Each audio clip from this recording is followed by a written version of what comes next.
What is going on, everybody? So tomorrow is the day. It is the soft launch for Lord of the Rings, Heroes of Middle-earth, and I'm super pumped. In this video, we're going to talk about the patch notes, not going too deep into it because it's a long one, being that we just went from beta to soft launch. We're going to be talking about a workaround that some people are using to get a little bit extra benefit from making purchases now. Now that'll just be useful if you do it right now before the soft launch starts. So hopefully you see this video in time. I'm going to talk to you a little bit about my experiences further on in the game since I've been playing since the last video. We got some changes, but nothing crazy. And then I'm going to be showing you an amazing source besides LordofTheRings.gg that you're absolutely going to love. You're going to love it. Anyway, let's go get into this video right now.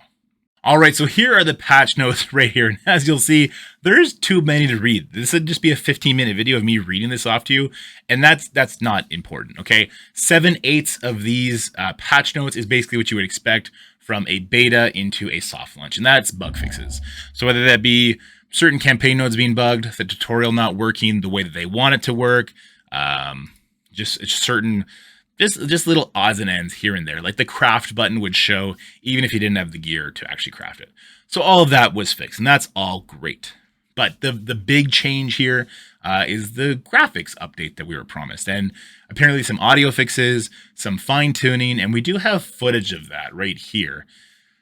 Let me know what you think, because I don't notice a huge difference. There's definitely some finer definition.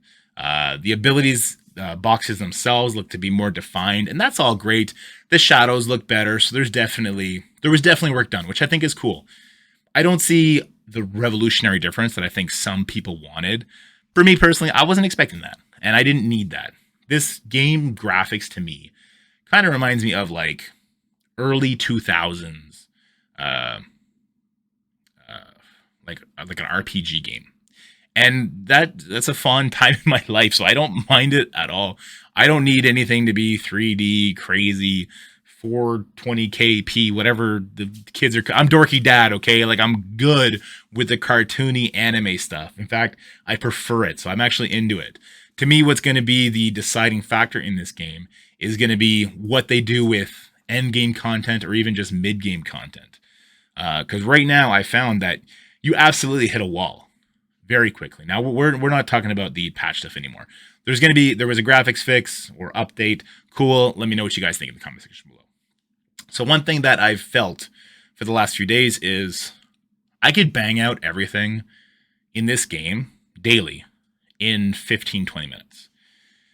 And for a new game that doesn't feel great, but to put that into perspective, there's no modes in the game yet. There's challenges, there's arena, and there's campaigns. And for a lot of the campaigns, once you hit like the mid game, you're kind of going back and farming gear for your character, which is just a sim button, and you get the gear, you put it on, and then you're done. So you can literally finish all your things in like literally 5 to 15 minutes if you're trying to push a campaign or if you're just farming gear. But again, to put that in perspective, that's actually okay, because we do have an idea already of the first raid that's going to come to the game, the Mines of Moria. And this is where we're going to give a shout out to our buddy from Marvel Strike Force, Tauna. He's already the king of data mines in Marvel Strike Force, and he looks to be taking the crown as well here for Lord of the Rings, and that's great. Make sure you go check out his channel, drop him a sub. You're absolutely going to love what he brings. Now, he's already data mined a lot of cool things. The first legendary is going to be the Witch King, and then he also knows the trait that you're going to need. And I'm not telling you that, because you got to go watch the video. But the Witch King's super cool, and you're going to want to unlock him, and that probably means the Nazgul is going to be the first mega team. And I'm about that life, all right? I think that's really cool, but you got to go watch that video to get all the fine details. He also has data mined the Mines of Moria and how that's going to be structured. I think that's really cool too. I'll cover that when it's actually in game. He's the king of data mines. That's his thing. I'm not trying to rip his content. I'll wait for it in game so I can see it here and actually show footage of it and everything else. That's more my style. All right. With that out of the way, one of the things I also really learned in the last couple days is the Isengard team is great. They're great at pushing campaigns. I was able to push all the way through hard 3, basically. I destroyed the orc challenges. That's all good. Where they struggle, and absolutely struggle, is in the arena. And that was a problem for me. As you can see, I'm facing goblins, and I started targeting the goblins to kind of emulate what it was actually like and it was miserable because they revive, right? Like one dies and then it's replaced at least once, and that's true for all goblins. So I targeted this goblin here, the bat guy, because I wanted to show you how big of a pain it is, how long it stalls you out until the rest of the team just rips you apart. And the Isengard team absolutely struggled with that. So I do, and so if they struggled, then I kind of feel like your light team is going to really struggle too. So I don't feel like the Rohan team, even if you buy it, is going to be able to tackle that.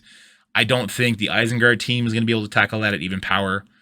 The Mordo team, kind of questionable. I don't think so though. I do think that the Goblin offer is going to be the offer that everybody's looking at as their first, like, this is how I get ahead offer. And I do think the Goblins are more impactful than the Hal Barad offer. Sorry if I'm butchering that name.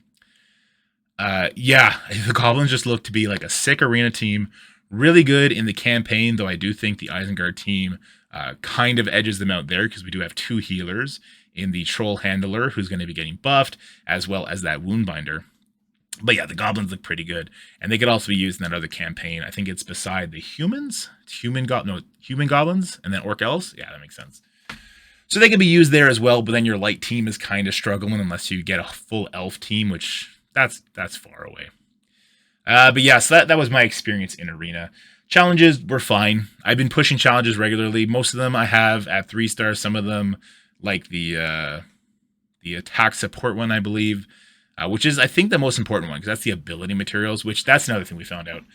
Leveling your abilities seems to be one of the biggest factors in success of your team. So that attack support challenge, I think, is going to be one of the most important, and then also pushing your guild chapters. That's going to be really big, and to do that and get extra energy using gems, it costs twice as much as your light and shadow campaign.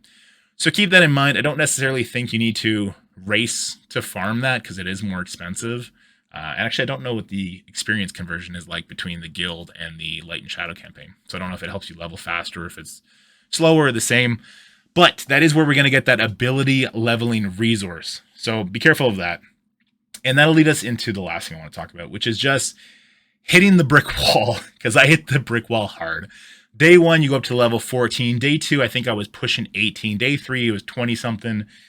We got to be up to day 9 or something like that. And I'm level 30. And I'm getting a level a day, which is still really good. To put that in perspective, like max level, I believe, is 60.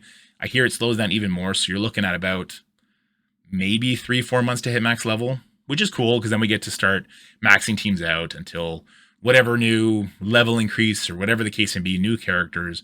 We're not going to be able to max it unless we're spenders. And if we are spenders and we want to max everything, it's going to be expensive. But I found a brick wall once I hit level 30. And I started trying to keep up with gear tiers and ability levels and with all the new characters I was getting. And so I got to say, I strongly feel now that you need to pick 5 characters. Maybe 6, because you do need an extra tank for one of the challenges. That would be 5 characters of each light and shadow, plus a 6th on one of them for the challenges.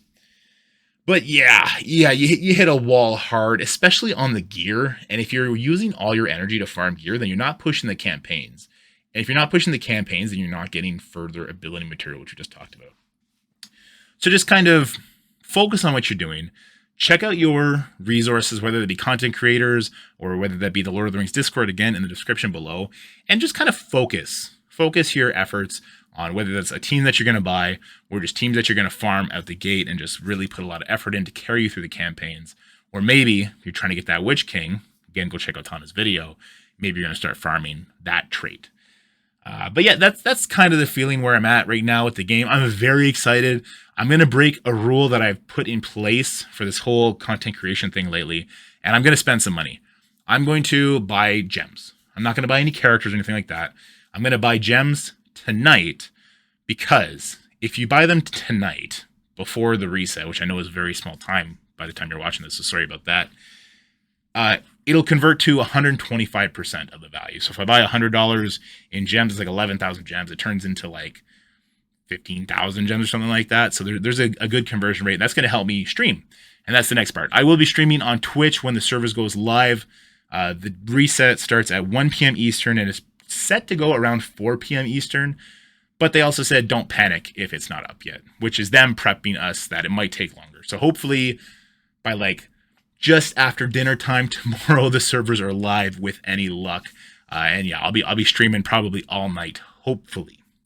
Anyway, guys, let me know how you're feeling right now about the game in the comment section below. How do you feel about the graphics? What are your experiences if you've been playing in the beta? And what are you hopeful for in the soft launch? Oh, and how do you feel about Gimli getting ripped out of the game and yeeted? Our leader is a super Gimli fan, and he's super upset. And anything that upsets him makes us all laugh, so we're all having a good giggle at it. But yeah, guys, let me know what you're feeling in the comment section below, and I'll see you guys next time. That's it for the video, guys. I hope you enjoyed it. If you did, make sure you like, share, and subscribe. Stay happy, healthy, have fun, and I'll see you in the next one.